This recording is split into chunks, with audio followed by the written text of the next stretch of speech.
Thanks, Blake. Appreciate that kind introduction. It's really, really good to be back here tonight. To look out and see some familiar faces and some new faces and lots of people that I miss. And, you all are so special to me. This is my home group.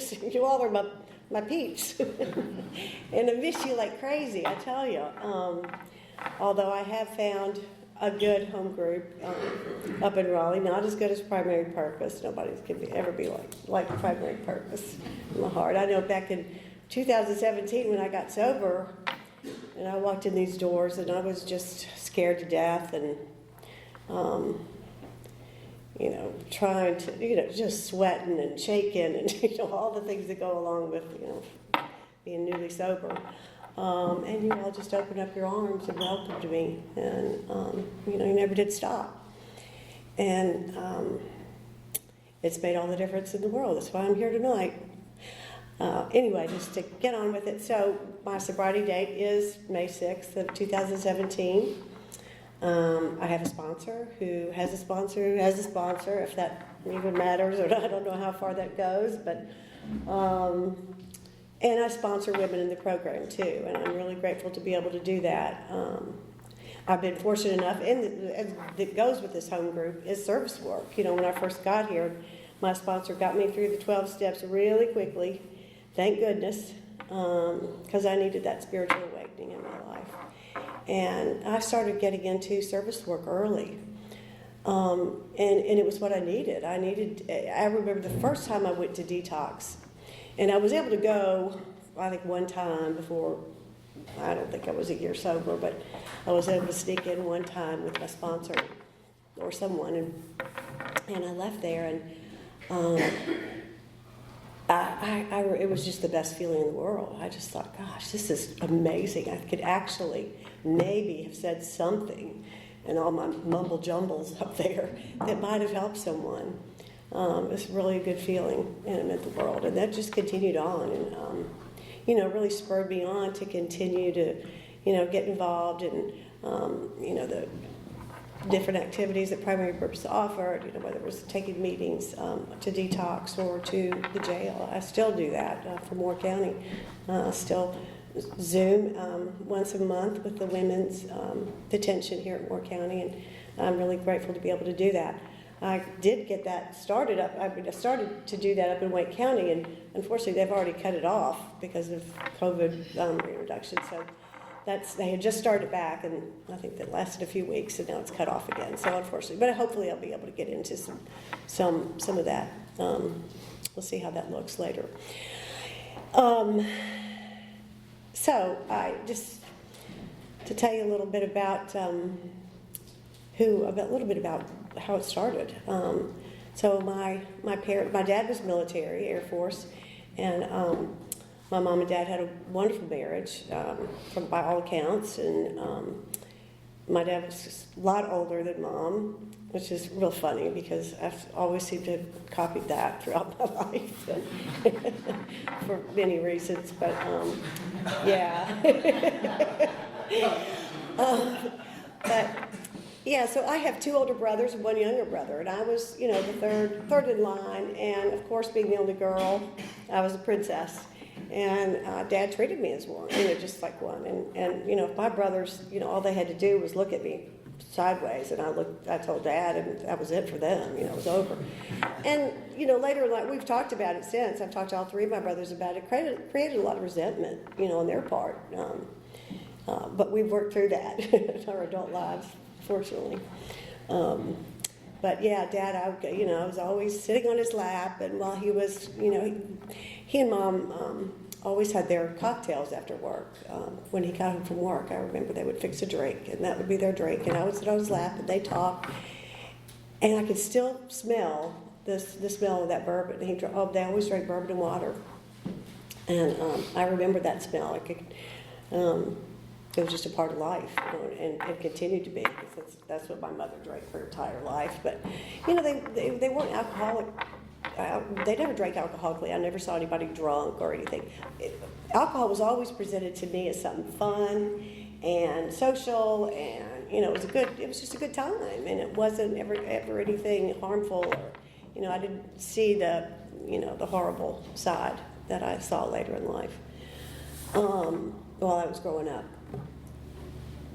So my father was sent to Vietnam, and I'm telling you this because it really made a big impact, and I've had to really study this and really go, dig deep over the years, over the past 4 years of my sobriety, and figure out really what happened. I can remember as a child when Dad was sent to Vietnam, and I remember I didn't understand. I was 10 years old. I didn't understand why, or 9, and I didn't understand that I knew that there was danger, but I didn't understand the whole deal. But I could remember in my mind, I would pray every night, and I could see an airplane flying over, and then with him on it, and then an airplane coming back. Well, Dad didn't come back. He didn't make it home. And I think, subconsciously, I think I just sort of ditched God at that point. I think I just, thought, well, he didn't care enough to bring my dad back. My family fell apart, and I don't think I'm going to give him much time. That's the sort of way I went through my life, thinking about God. Yeah, he's out there and he's doing all these wonderful things for the people, and okay, we'll go to church and we'll do these things. And this is how I treated my children. We went to church. We were never spiritual in my household. After I was married and had my children, I took them to church. We said our prayers before meals, but I was just, I didn't have any kind of relationship with a higher power at all.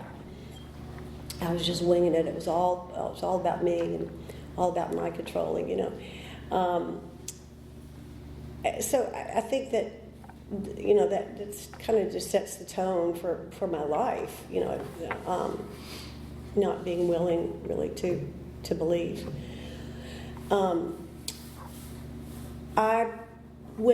After Dad died, my grandmother moved in, our lives kind of fell apart. My mother really never came back emotionally. We never discussed it. It was never talked about. I never remember having a conversation with anyone about my feelings or, what was going on. My grandmother didn't talk about it. There was nothing like that going on. So, and I think that was obviously harmful for all of us. My mom just, she had to go to work, so, she was just never around. My grandmother kind of hung out and sort of took care of us. But I had a brother who was 16, 13, I was 10, and a 7-year-old younger brother, and the party was on. We had a basement, and that basement was filled with beer all the time. And there was, the friends in the neighborhood were always down there sneaking in. My grandmother was upstairs not knowing a thing about what was going on, just didn't catch it at all. So I was introduced to beer and booze in that sense, in that way, the party way, pretty early. I remember the first serious drink I took. I was probably about 12 years old. And I had a friend over before school, and she and I got into my mom's liquor cabinet, and I took a big swig of bourbon, and I loved it. I loved the way it tasted. I loved the way it felt. And she took a swig and just got sick. She literally could not go to school. But I went right on and had a great day. And throughout my teens, I was in all these social clubs and real popular, popular girl in school, and we were just always having fun. And I was never a student, didn't care about academics. Just always wanted to have a good time. I want to just, have a good, I just want life to be good. And so I was never really serious about anything, except I was always drawn to the bad boys, the bad guys at school. The girls, I've lived in this neighborhood with all these great girls, there were a bunch of us, that were really close, really popular, and we were all the same way. We were all drawn towards these bad boys. We had these mini scooters that our parents got us for Christmas. They were tiny little things. They would go like 5 miles an hour. Well, 2 of us would sneak out at night, and 2 of us would ride through the neighborhoods over to the bad part of town, to the bad boys' neighborhood, and try to, work with them and try to control them and tell them, that their lives are going to be okay. It's really not that bad. And, if you just wear your blue shirt, navy blue sweater, and khakis tomorrow, and life will be fine. Just weird stuff. And I can remember, then we hop on our mini scooters and go back home. But I kind of did that throughout my whole life, just always drawn towards the bad boy. Later on in high school, my mother did remarry. She remarried an alcoholic, which it turned out to be a pretty bad situation at home. But when she did, I moved to a smaller area. Started going to a rural high school, and I really started acting out at that point. I was 15, 14 years old, and that's when all the bad boys came into the picture. They came on the scene. It was the guys that, I wanted to go out with the guys that maybe didn't graduate from high school, maybe went to high school for 1 or 2 years, and then but they're hanging out, looking for the high school girls, not working, not doing anything. But I wanted to go and fix them. I wanted to, fix their lives and make them better. And I just was so confused about, who I was, what I could do. But I just wanted to control everybody. I wanted to make everybody happier. I thought that, that I could do this, that I could really bring happiness to these people's lives. And but that ended up getting me sent to Mexico for the summer. My mother thought that, I was horrible. I was being with, all these older guys. I wouldn't even get out of high school, and, she was worried about me. So she sends me to Guadalajara to this girls' school. It's a summer school for these girls for troubled girls. So I'm going, and at that point I hadn't gotten into any trouble. I was maybe drinking on the weekends, but I really wasn't troubled or in trouble. But she thought I was, and the things I saw and did and found out down there were just unbelievable. So it was. You talk about growing up fast, yes. So, and then I came back and living in a small town, because I'd been sent away for the summer. The word was out that I had gone away because I was pregnant and I went away to have an abortion. So, I came back and deal with all that. And, it was just one joke after the other for a while. And then I finally, got out of high school and went to college.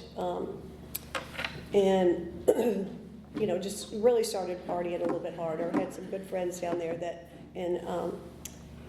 I started hanging out with, and again it was not that I'd find the baddest boy in the best fraternity, and hang on to him, latch on to him. How could I fix this guy? That's just what I did. So my drinking increased, through college.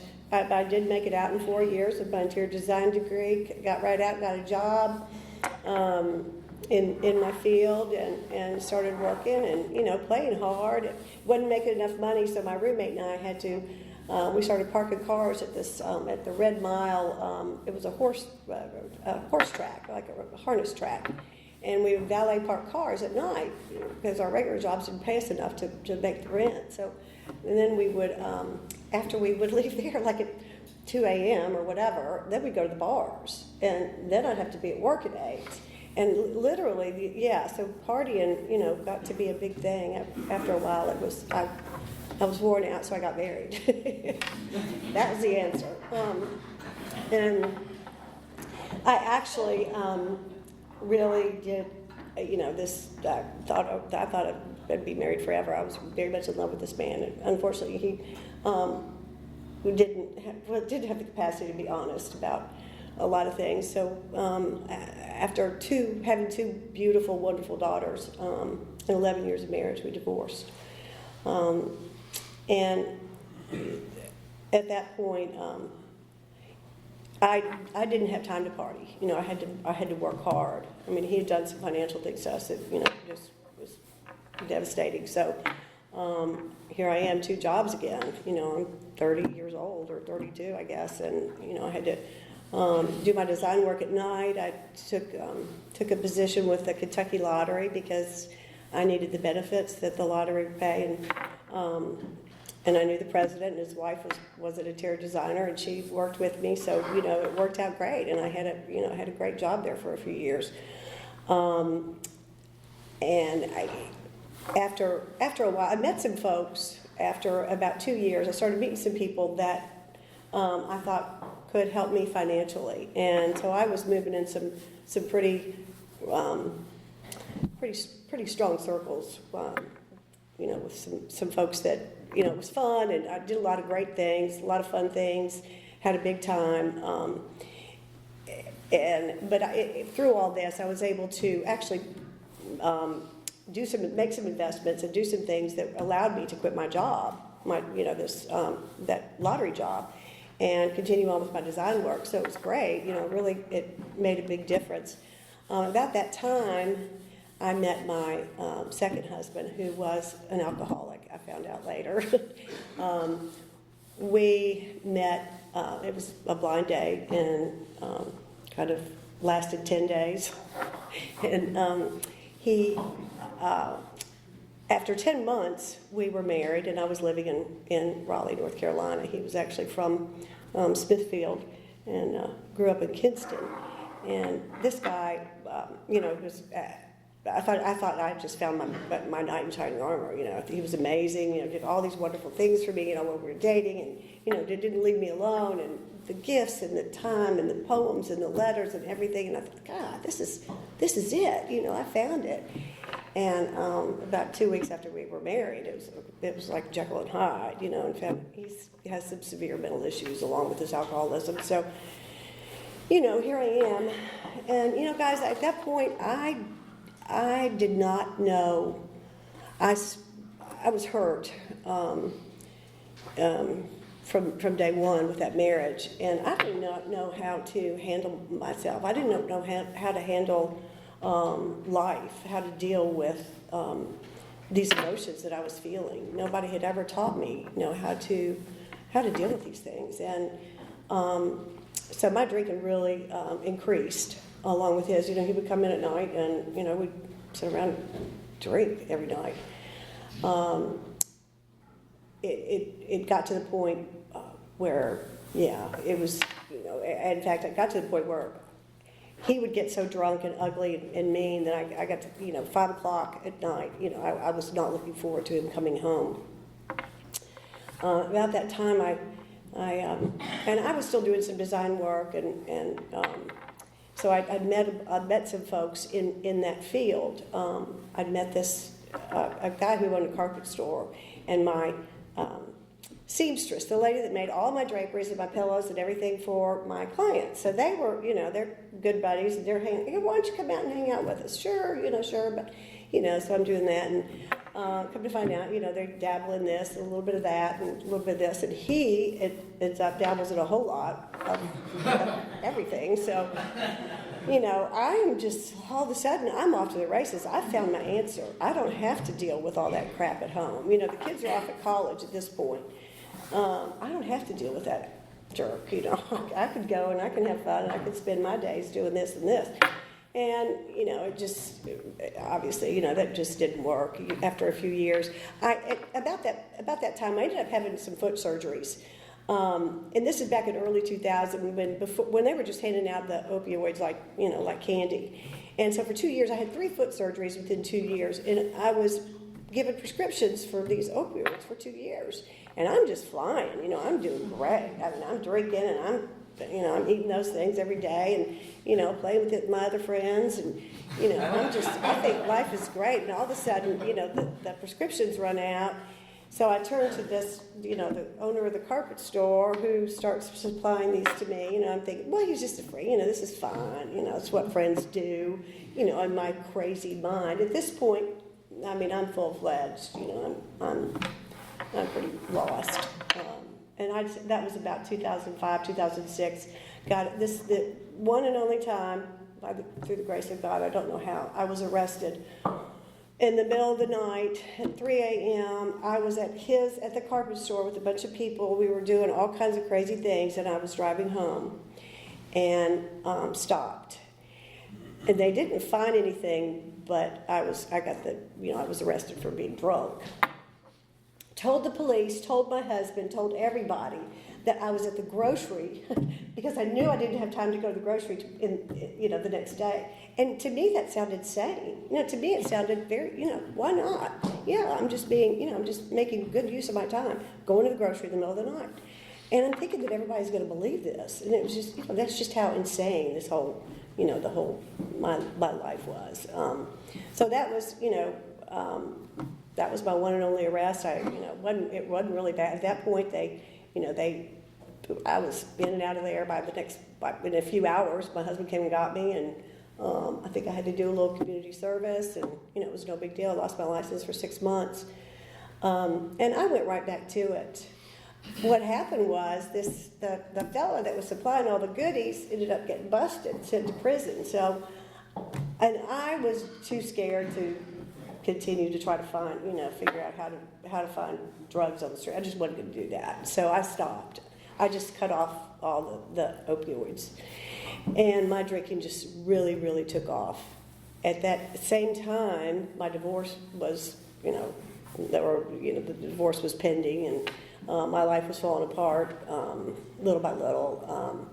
I moved into an apartment, and finally a friend who I'd known for quite a number of years asked if I wanted to move to Fort Lauderdale to do some design work down there, sell some beach homes. I said, sure, we'll do a 3-year contract. And that's what I did. I moved to Fort Lickerdale. And, and with no drugs. And just my booze and just me, and yeah, it took me with me, and it was awful. It was horrible. My children, would come to visit, and they saw it, how bad it was, and suggested and I realized it too. I knew that I was going nowhere fast, and I needed help, and so they suggested I go into a treatment center. I did, and that. It was a waste of everyone's time and energy and money. But what I gained, I thought that I gained something from that. I came out of there telling everybody that, oh yeah, this was great. This did the trick. So from that point on, I started hiding my booze, my drinking from everyone. And, telling everybody, oh yeah, I'm going to meetings, and, I'm doing this, I'm doing that. And, in the meantime, I've got all my vodka hidden back, underneath my blue jeans in the closet or whatever. Or wherever I could find a place. And so, yes, fast forward a few years, my daughter and her son-in-law were living in Charlotte. She was on the board of this really nice, it was a hospital board, and they had a big function at a country club there, and she asked me, my boyfriend to come. And this is in November of 2016. And I started drinking that morning in Charlotte when we got there that morning. And I don't remember anything after. I don't remember getting to the party. I don't remember getting to the place. All I know is that nobody would speak to me the next day. And I had made a real fool of myself. But I'm totally blacked out about it. I don't know what happened. All I know is that my daughter told me that fortunately they were able to get me out of there before I made too much of a scene. So, nothing really was done at that point. I kind of went on, and I said, okay, I promise I'm not going to drink again. I'm not going to drink again. And of course I kept drinking. I knew that I was headed nowhere, guy. I knew that my life was headed nowhere. I was either going to kill myself or kill somebody else. Trying to get to the liquor store, because by this time in my life, I was drinking daily. I was drinking when I woke up. I was drinking to live and live and to drink. I would wake up and drink until I passed out, and then wake up again and do it again. And April 2017, I picked up the phone. I looked at it. It said 7 o'clock, and it was my daughter, and I said, "Hey, sweetie, good morning." And she said, "Mom, it's 7 o'clock at night." And so that was it. It was over. Both my daughters called me the next day and said, "We've decided that if you don't get sober, then you're going to we're not going to be a part of your life. You won't be in our children's lives. You won't be in our life at all. We've had it. We're done." And one part of my brain, I remember thinking, thank gosh, somebody actually put the hammer down. And I knew that I really wanted this. I just didn't know how I was going to do it. I couldn't imagine how I could live my life without booze. I agreed to go to detox and to a treatment center. My brothers got involved, my nephew, who's in AA, they all, came together and, and got me into a treatment center. I ended up going to detox here for a few days and a treatment center for 35 days it ended up being. And because I was willing, I got there and I just decided this is it. I'm going to listen. I'm going to, see what these people have to say. There must be something to this. The counselor that was assigned to me was a lady who was the coolest lady ever, and just brought this whole. She was a horrible addict and alcoholic and had been clean for like 25 years, and just had this way, just really gave me some hope that, wow, maybe I could actually do this and maybe I could actually be like her. She, introduced me to praying to God. While I was there in treatment, of course they took us to AA meetings and we read the big book. We didn't really work the steps, but we did read the big book over and over. And to me, at that point, my mind was so jellied, I didn't get any of it. I couldn't understand. I couldn't make heads or tails of what the big book was saying. I was mush at that point. But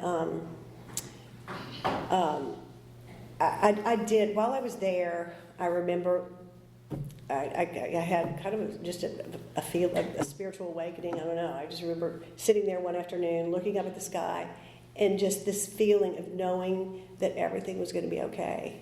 It just kind of just washed over me. And it was the most peaceful. I'll never forget that moment, the way it looked, the way the sky looked, and the trees, and I just knew that it was going to be okay. I just had this feeling. And it was amazing, it was just, I was told while I was there, I was told the minute you get back, you get yourself to a meeting, you find a sponsor, you do this, you do that. I was so scared not to do what they told me to do, I knew that I wanted to do this. And of course, when my children picked me up and drove me back, I was, 5 or 6 hours away. They said, yeah, you're getting to a meeting, you're getting to a meeting. I went to a meeting that night when I got home on Tuesday night. And I saw a lady I got there early, like everybody told me to do. I met a lady. I asked her to sponsor me, and she said yes. And I worked with her for several months, and she was great, wonderful, kind. I was at a loss at the fourth step because I hadn't gotten into the big book with her. And I was telling somebody about this. I came to a meeting here, and I was telling somebody about that. He said, where are you in the big book? I said, I can't figure out what to do with this fourth step. I just keep writing and writing and writing, and I don't understand what I'm doing. And this guy said, well, where are you in the big book? I said, I haven't seen it. I haven't opened it. I said, okay, all right. Well, we're going to take care of that. And he did. So my sponsor took me through the big book and took me through the 12 steps and showed me that if I could follow some spiritual principles, if I could follow the plan outlined in the big book the way it's written, that I could probably stay sober a day at a time.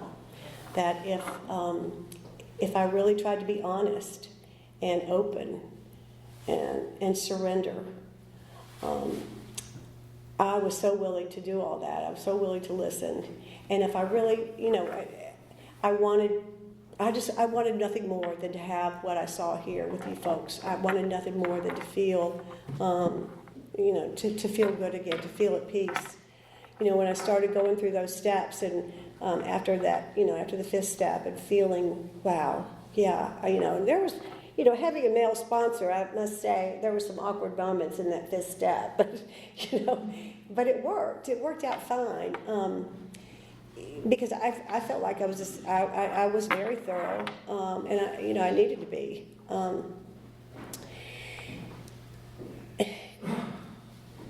The amends steps really scared me. Getting to that, there was one amends that I was really, really afraid to make, and when I did that, when I got the courage to do that, I was actually out of town, and I decided the opportunity arose, and it was the right time, and I knew it was. I had prayed about it, and I knew it was. And I'll be darned if that woman just didn't. She said, it's all good, it's all fine, and she forgave me. And she cried with me.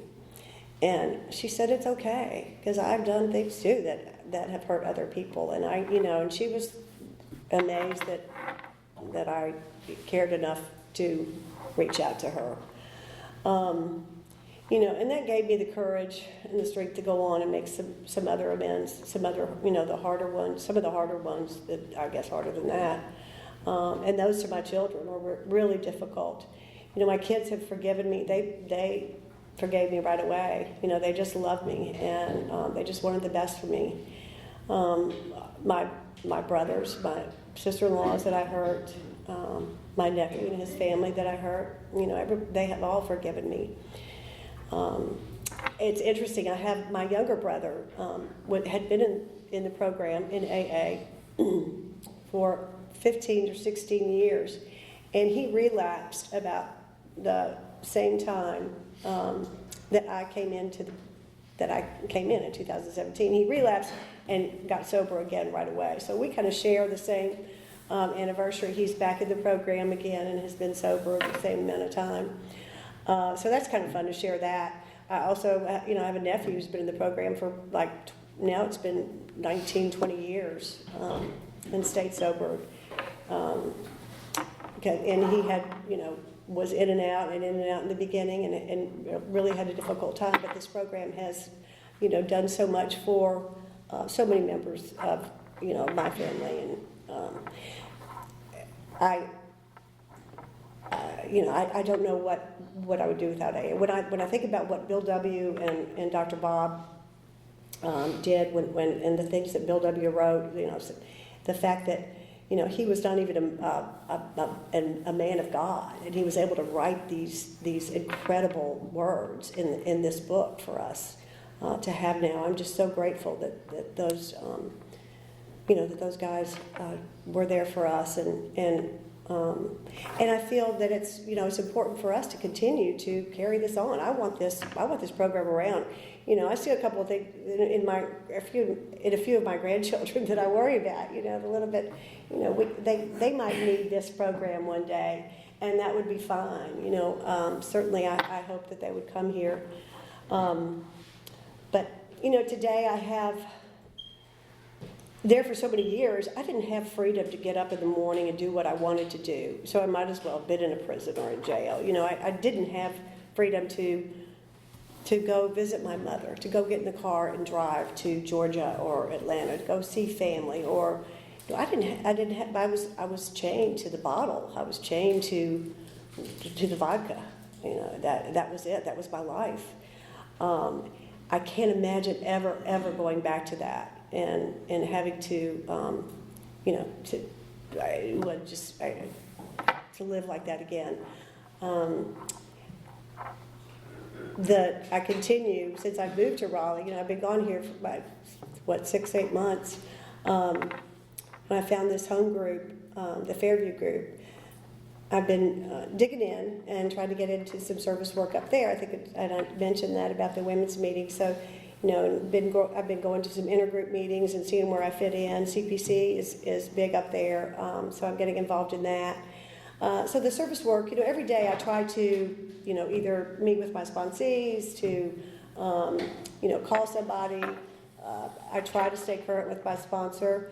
Things are a little bit different now that it's long distance, but I am sponsoring a couple of women now in Raleigh. So things are moving on.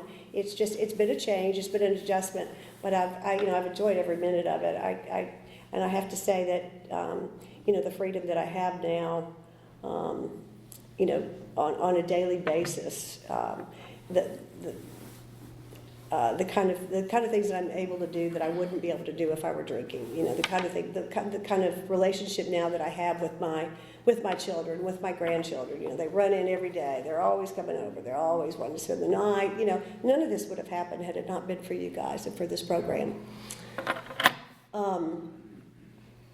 I practice prayer and meditation daily. That's a big part of my morning. And it's the only way that I can start out my day. You know, and I know that there have been a few times that I haven't been, you know, I think, oh, I gotta run and do this or whatever, and you know, do that, and I don't get that started in the daytime. And my day's off. You know, it's just not right. I find myself relying more and more on prayer throughout the day. You know, my relationship with my higher power is growing constantly. You know, it's just improving. It just gets better and better. And I can sit and laugh with them and you know, talk to them, tell them about my goofy things I did that day, or you know, it just continues to improve. So, you know, and it's all because of this program of Alcoholics Anonymous, and because of my relationship with them. So, I just want to thank you all. I want to say when I was in treatment, there was they called it Chalk Talks, and there was this guy, Father Martin, was a Catholic priest who was an alcoholic. I think the Catholic diocese finally told him, or asked him kindly to get himself sober or else. And this is back in the 70s, I think, when he got sober. And he did all these chalk talks, and they became famous throughout the country for the military, the government, and you know, all in treatment centers and hospitals and whatever. But there was a prayer that Father Martin that he always said in his chalk talks, and it just hits, because this is one that I say all the time, and I just want to share this with you. It's because my sponsor always tells me to pray simply and pray often, and this is just it's really simple. And it just thank you for what you've given me, thank you for what you've taken away, and thank you, God, for what you've left me. And I think that just says it all for me when I in my my prayers. I think that's just a beautiful way to to pray to Him, and for me anyway. But thank you, appreciate it.